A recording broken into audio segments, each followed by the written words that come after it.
హల్లెలూయా. Good morning. మేల్కొన్నారా?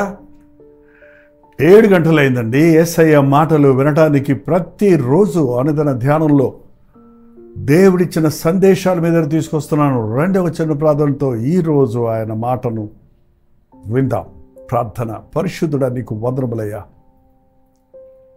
మోసకరమైన మా హృదయం ఎలా ఉందని ఎప్పటికప్పుడు మేము పరీక్షించుకొని చక్కబెట్టుకోవడానికి, సరిచేసుకోవడానికి మాకు నీవిచ్చిన నీ లేఖనాలను బట్టి వందనములయ్యా. నీ వాక్యము అద్దం వల్లే మా స్థితిని చూపిస్తుండగా ఎప్పటికప్పుడు మమ్మల్ని మేము దిద్దుకున్నటకు సహాయం చేయమని క్రీస్తు నామములో అడుగుచున్నాము తండ్రి, ఆమేన్.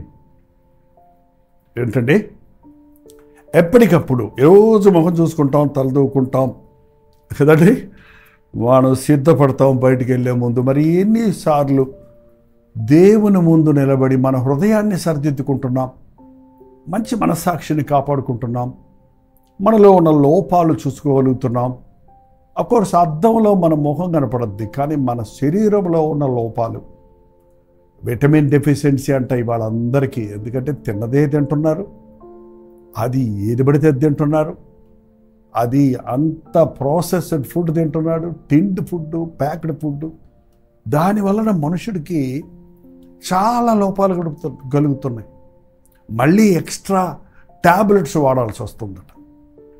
ఏంటంటే కొన్నిసార్లు మనకు తెలియకుండానే మనలో ఉన్న ఆ కొన్ని డెఫిషియన్సీస్ మూలాన మనకు రోగాలు వచ్చేస్తున్నాయి. మరి అలాగే మన ఆధ్యాత్మిక జీవితంలో కూడా అప్పుడప్పుడు కొంచెం డీప్ టెస్ట్ అంటే కొంచెం హృదయాంతరేంద్రియాలను చెక్ చేసుకోవాలి.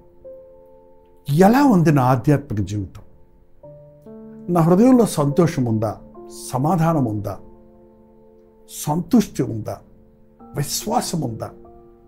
ప్రార్థనలో ఎలా ఉన్నాను? వాక్య ధ్యానంలో ఎంత పట్టుకున్నాను? దేవునితో ఎంత సహవాసం కలిగి ఉంటున్నాను? ఈ మధ్యకాలంలో ఎందుకు నాకు విరక్తి పుడుతుంది, దిగులు పుడుతుంది, భయం పుడుతుంది, చిన్న చిన్న వాటికే కోపడిపోతున్నానేంటి అని మీరు ఎప్పుడైనా పరీక్షించుకుంటే ఇవన్నీ లోపాలేనండి. ఆధ్యాత్మిక లోపాల వలన మీరు అస్థిరులైపోతారు. అంతేకాదు, కొంతమంది అంటారు, ఈ మధ్య నాకు దేవుడు నన్ను ఆశీర్వదించడం లేదు. ఎందుకు ఆశీర్వదించడం లేదండి? ఆయన ఎప్పుడూ ఆశీర్వాదాలే.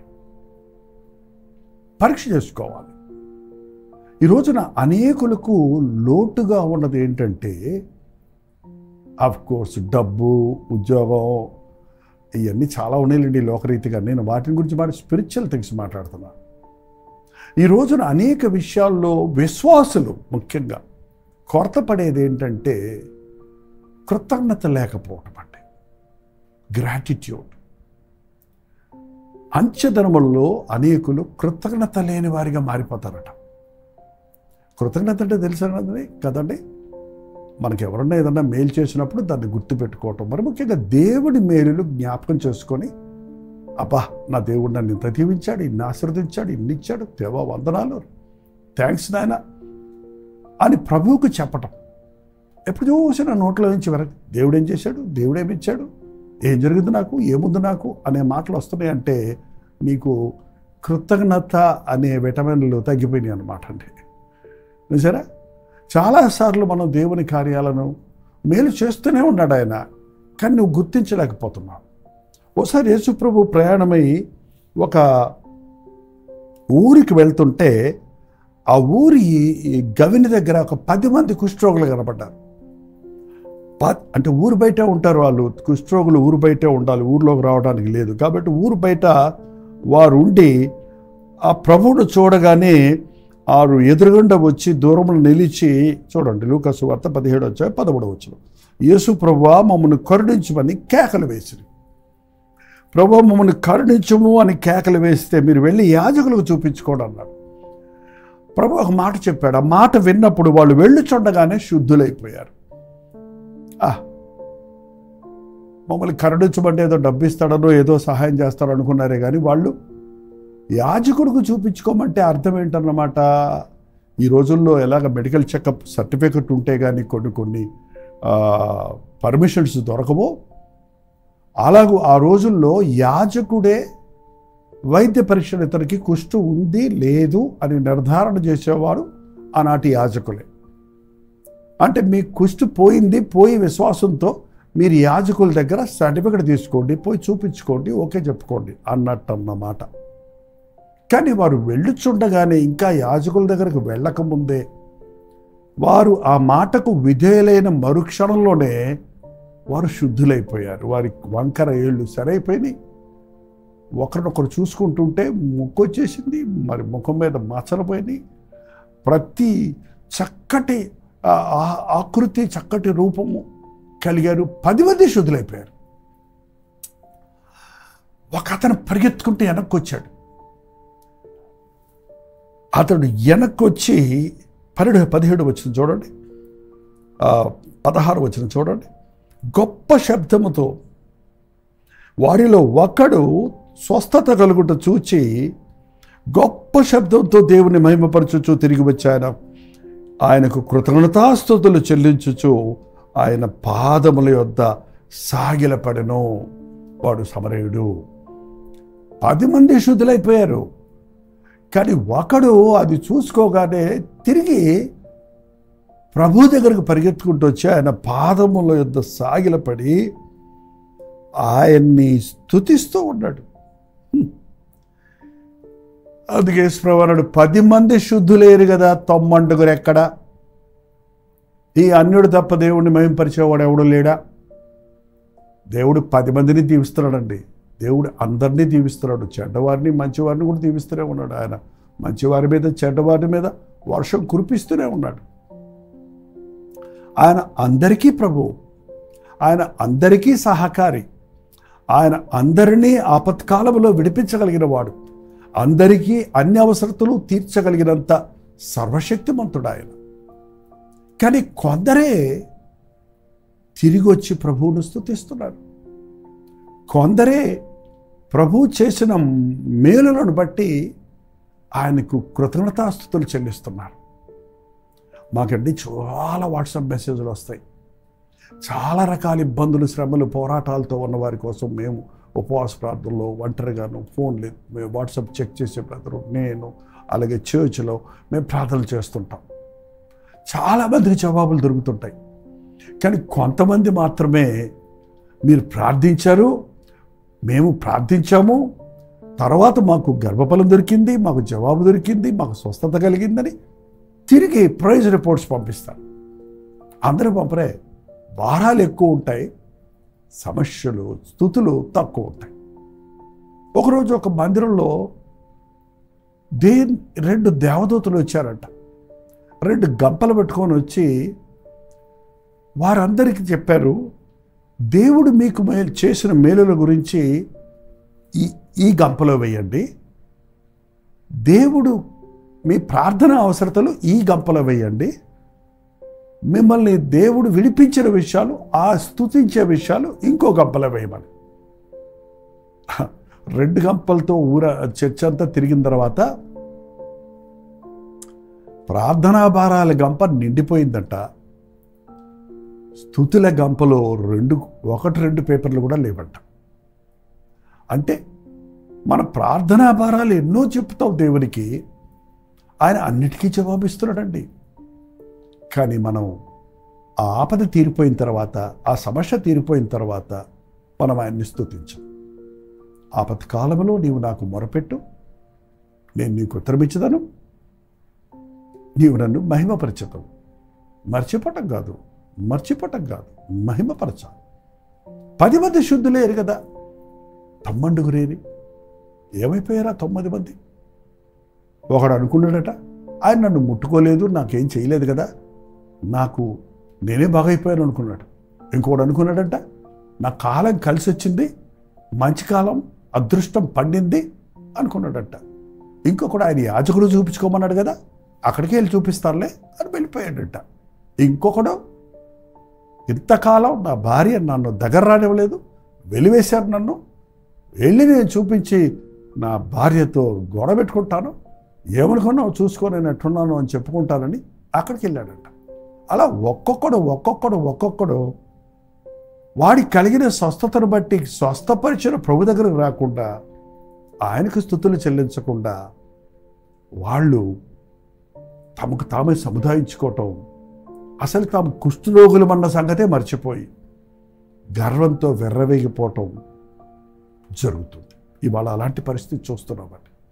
ఆపదల్లో దేవునికి మొరపెట్టావు కదా, మరణాపాయంలో నీ కొరకు ప్రార్థించారు కదా, మరణాపాయ దశలో ప్రభు నన్ను బతికించో అన్నావు కదా, ప్రసవించలేక వేదన పడుతున్నప్పుడు, బిడ్డకి తల్లికి ప్రాణానికి హాని అన్నప్పుడు ప్రభువా నాకు సుఖప్రసూతి దయచేయి, నేను సాక్ష్యం ఇస్తానన్నావు కదా తండ్రి, నాకు సహాయం చేయి, నాకు గర్భఫలం దయచేయి, నాకు కుమారుని నీకు ఇస్తానని అనుకున్నావు కదా, నాకు ఈ మేలు జరిగితే నేను ఇది చేస్తా అది చేస్తానని మొక్కుబళ్ళు చేసుకున్నావు కదా.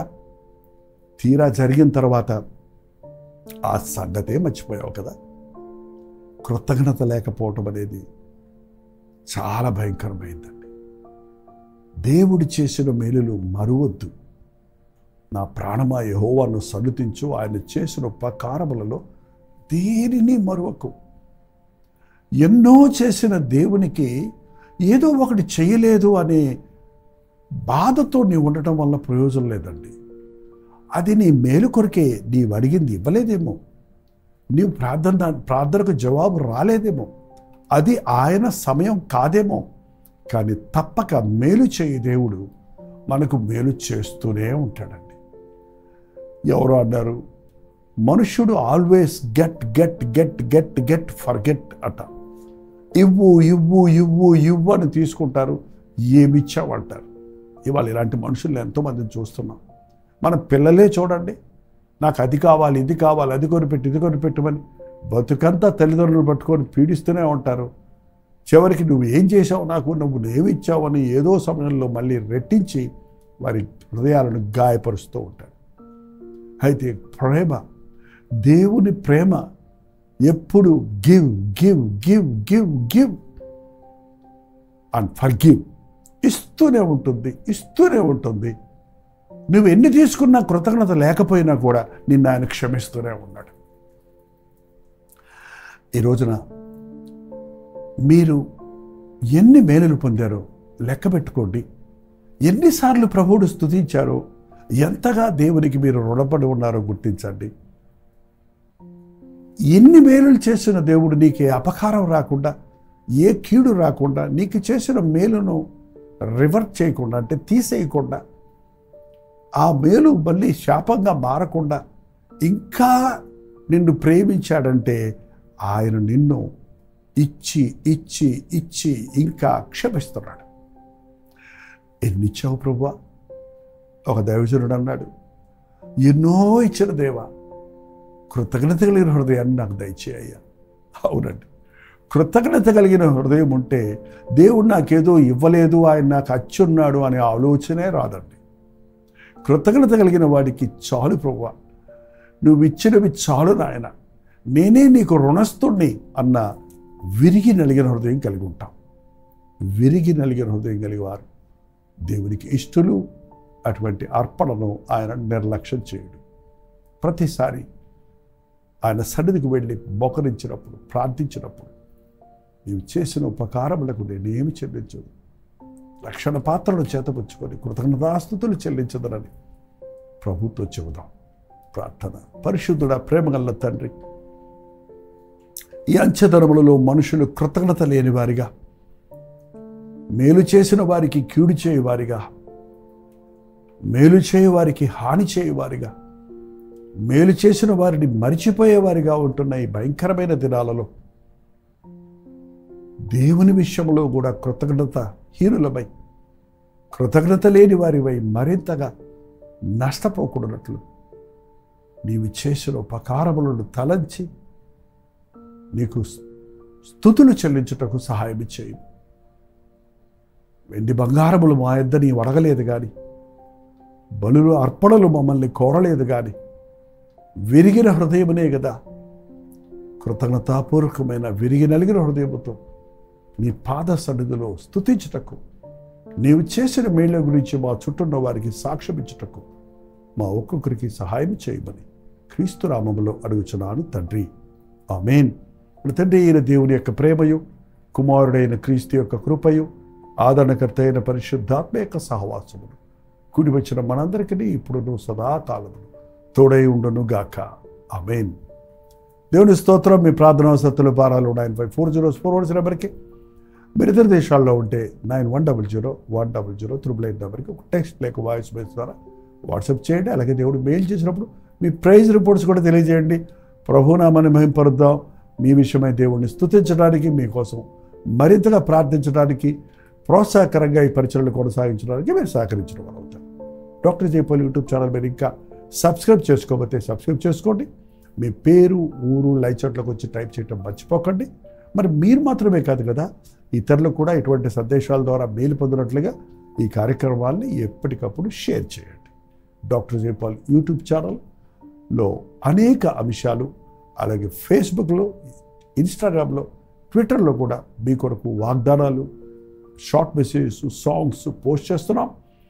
Doctor Jaipal Hindi, doctor Jaipal Tamil, doctor Jaipal Bengali, doctor Jaipal Kannada, doctor Jaipal Malayalam channels కూడా ఉన్నాయి.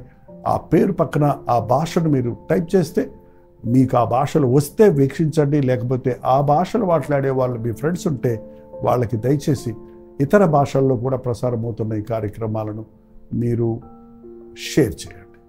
ప్రభు చిత్తమైతే మధ్యాహ్నం 3 గంటలకు హెచ్చరిక, అలాగే రాత్రి 9 గంటలకు కలువరి ప్రతి ధ్వనిలో మళ్ళీ కలుసుకుందాం. అంతవరకు దేవుని మహాకృప మీకు తోడైనను గాక.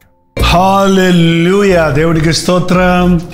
రాజమండ్రి పరిసర ప్రాంతాల్లో ఉన్న వారికి శుభవార్త. ప్రభు చిత్తమైతే జూలై 1వ తారీఖు 1 డే గెట్ టుగెదర్ను మీ కొరకు రాజమండ్రిలో సూర్య గార్డెన్స్లో ఏర్పాటు చేస్తున్నాం. రండి. ముఖాముఖిగా మిమ్మల్ని చూడడానికి, వ్యక్తిగతంగా మీకోసం ప్రార్థన చేయడానికి కూడా అవకాశం కలుగు చేయండి. దేవుని వాక్యాన్ని ధ్యానిద్దాం, ఆయన్ని ఆరాధిద్దాం, ఆధ్యాత్మికంగా దీవించబడదాం. మధ్యాహ్నం 2 గంటల నుంచి 6 గంటల వరకు, 6 గంటల నుంచి 10 గంటల వరకు 2 సెషన్స్ ఉంటాయి. చిరునామా గమనించండి. Surya gardens function hall, Jawaharlal Nehru road, Rajahmundry. ఇంకా విషయమై మీకు వివరాలు కావాలంటే 9884707779 లేక 9884807779 అనే నెంబర్లకు మీరు కాల్ చేయండి, లేకపోతే వాట్సాప్ పెట్టండి. 954041 నెంబర్ కూడా మీరు వాట్సాప్ మెసేజ్ పెట్టవచ్చు. తప్పకుండా మీకు వివరాలు తెలియజేయబడతాయి. రండి, ఆశీర్వదించబడండి.